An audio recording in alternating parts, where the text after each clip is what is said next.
Bayangkan seorang wanita muda 19 tahun datang dengan keluhan nyeri dada, merasa sesak napas, dan juga sering kelelahan. Pada pemeriksaan lebih lanjut, hasil ronsen dan CT scan menunjukkan adanya lesi di paru-paru. Setelah dilakukan bronkoskopi, ia didiagnosis menderita adenokarsinoma paru atau kanker paru.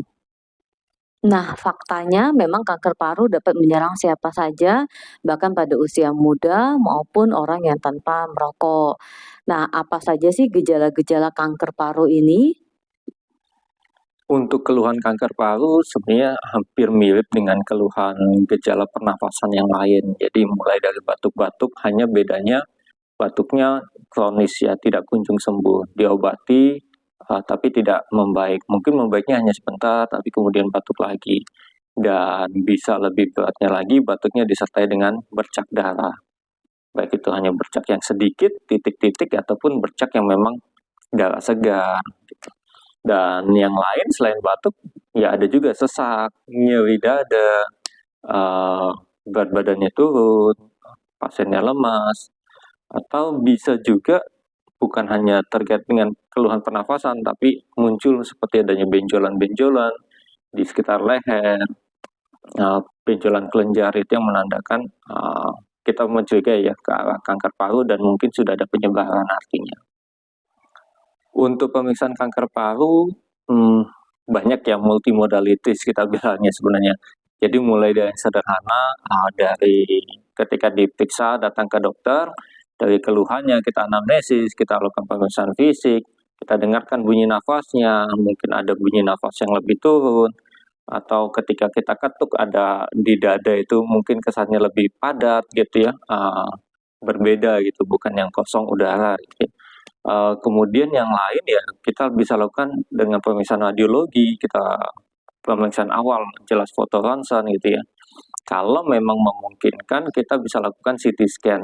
CT scan dengan kontras itu akan kita dapatkan hasil yang lebih detail, lebih jelas karena potongannya tipis, kita bisa melihat dari segi ukurannya, kemudian mungkinkah ada penyebaran kelenjar atau penyebaran ke tempat lain gitu ya. Dan untuk yang selanjutnya, jelas kita memerlukan pemeriksaan penunjang patologi anatomi namanya. Jadi kita lakukan biopsi untuk kita menentukan jenis selnya apa kanker ini. Karena kanker paru sendiri juga ada banyak jenis sel-selnya. Bagaimana kita mulai mendeteksinya?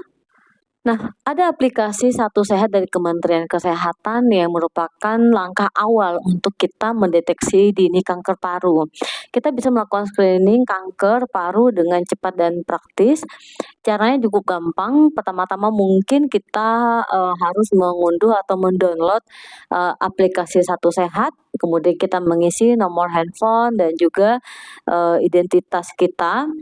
Kemudian kita tinggal mengisi jawaban-jawaban yang ada di aplikasi dan akhirnya kita bisa tahu kita beresiko kanker paru atau tidak.